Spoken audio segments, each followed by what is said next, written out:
And we are back. Thank you for joining us. This is the InfoWars Nightly News. Once again, I'm your host, Darren McBreen, sitting in tonight for Alex Jones. Now, before we talk with Matthew Stein, I want to play a short video clip that I found on the nasa.gov, their official website, and it is a guide to solar flares.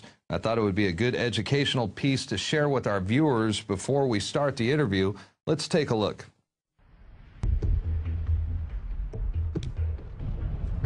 Solar flares may seem like faraway events, but they can damage satellites and even ground-based technologies and power grids. Every 11 years, as the sun reaches its maximum activity, they become bigger and more common, and that increases the chances that one will significantly affect Earth. So what are these solar eruptions? A solar flare is basically an explosion on the surface of the sun, ranging from minutes to hours in length. Large flares can release enough energy to power the entire United States for 1,000,000 years. Flares happen when the powerful magnetic fields in and around the sun reconnect. They're usually associated with active regions, often seen as sunspots, where the magnetic fields are strongest. Flares are classified according to their strength. The smallest ones are B class, followed by C, M, and X, the largest. Similar to the Richter scale for earthquakes, each represents a 10-fold increase in energy output. So an X is 10 times an M and 100 times a C. Within each letter class, there's a finer scale from 1 to 9. C-class flares are too weak to noticeably affect Earth. M-class flares can cause brief radio blackouts at the poles and minor radiation storms that might endanger astronauts. It's the X-class flares that are the real juggernauts. Although X is the last letter, there are flares more than 10 times the power of an X1, so X-class flares can go higher than 9. The most powerful flare on record was in 2003, during the last solar maximum. It was so powerful that it overloaded the sensors measuring it. They cut out at X17, and the flare was later estimated to be about X45. A powerful X-class flare like that can create long-lasting radiation storms, which can harm satellites, and even give airline passengers flying near the poles small radiation doses. X flares also have the potential to create global transmission problems and worldwide blackouts. So the question is, if a solar flare or EMP was to hit, what would it do to the hundreds and hundreds of nuclear reactors? We are joined now by Matthew Stein. He is a design engineer, a green builder, a graduate of MIT, holds a Bachelor of Science in Mechanical Engineering, and is the author of 2 best-selling books, When Disaster Strikes, a comprehensive guide to emergency planning and crisis, and When Technology Fails, a manual for self-reliance. And he joins us now to talk about the real and present danger of a massive nuclear meltdown, a nuclear Armageddon.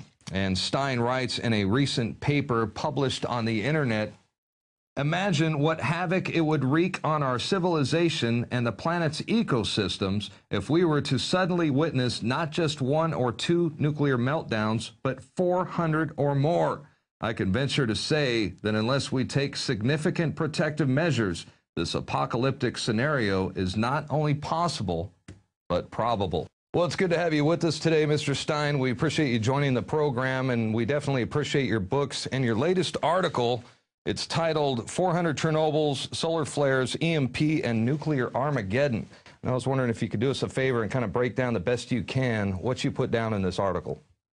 Sure, I'll try to give it to you in a nutshell. Well, it turns out that the sun burps several times a year. It's called a coronal mass ejection, and the sun basically launches a big mass of hot plasma, kind of sun stuff, out into space, and it goes really fast, like 1,000 times faster than our rockets fly. And most of the time it goes out into space harmlessly and nowhere near the Earth, no problem. And every now and then it goes out towards the Earth. Well, we had a big solar storm about 2 weeks ago. Incredible northern lights lit up the skies. They had to reroute some flights over the North Pole, but it was no big deal. Well, it turns out that, on the average, every 7,500 years, something like that, it's kind of a crap shot, that one of these coronal mass ejections is really huge. You get what's called an extreme geomagnetic disturbance in the planet, a GMD, geomagnetic disturbance, extreme. Now, the last one happened in 1921. Now, in 1921, when it happened, lit up the sky incredibly from the North Pole all the way south to Haiti and Hawaii, and from the South Pole all the way far north to Samoa for 2 days and nights. I mean, incredible light show. Burned down some radio stations, burned down some telegraphs, burned down Penn Central Station, you know, set some wires and light poles on fire, but not that big of a deal because this was in the days when there was no grid. There was just individual electrified cities. There was no nuclear power plants. There was no internet. And, you know, if power went down for a while, and the world went around just fine. Well, if it happened today, the same storm as 1921, or an even bigger one 60 years earlier in 1859, called the Carrington event, it would fry these massive power transformers that our modern grid is totally dependent on. Now, we started installing these in the late 60s, finished off in the 90s, upgrading our grid. Well, it turns out these transformers, they're really great and efficient and work wonderful. Well, they get cooked by a massive solar storm. And so what would it do? Well, you'd go out and you'd see the most incredible light show you've never seen before in your life. And most people alive today have never seen before in their life. And the grid would go down. There'd be no radio transmissions, there'd be no nothing. Well, the problem is that when the grid goes down, nuclear power stations automatically disconnect themselves from the grid and go to emergency shutdown. Now, when Fukushima blew its top a few months, about a year ago, it did that. According to Japanese authorities, it was not the earthquake directly that caused Fukushima to fail and melt down. The earthquake dropped the grid. When the grid dropped, Fukushima went into emergency shutdown, and backup generators and battery packs kicked in to keep the massive pumps flowing, to keep the cooling systems going. So you got like millions of watts of energy inside nuclear reactors. Pardon the interruption, but I can see where you're going with this. We know that it's going to blow transformers. We're talking about the solar flares, and it's bad enough to have years of power outages and problems with infrastructure damage, but you're talking about the reactors. You're getting to the reactors, right? And that's the real the real threat that we're facing right now. Am I correct? So we're talking both massive power failure, starvation, internet down, stock market crash, but on top of that, you're talking nuclear Armageddon. Yeah. Now it's a good news, bad news story. What it means is that officially these nuclear power plants have to have 1 week of fuel on hand. And the assumption is the grid in America is always stable and it always comes up within a few days and it's not a problem. Or if it is a problem, they can bring a diesel truck with extra fuel. Well, if you're talking a situation like 100 Katrinas happen at once, the whole country's in chaos. Can you imagine how poorly we did with Katrina? Now talk about 100 times over. Are we going to make sure that these diesel fuel trucks show up at every nuclear power plant? 104 in America, roughly 440 in the world, and keep these things running for perhaps years while they're getting the grid going, or certainly for months.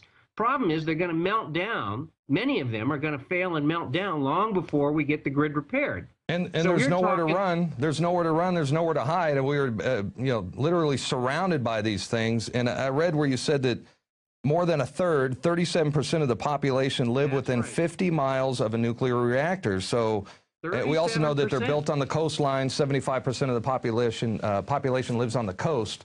That's right. Where our massive population centers are is where our nuclear power plants are, somewhere nearby. Yeah. Not, far enough.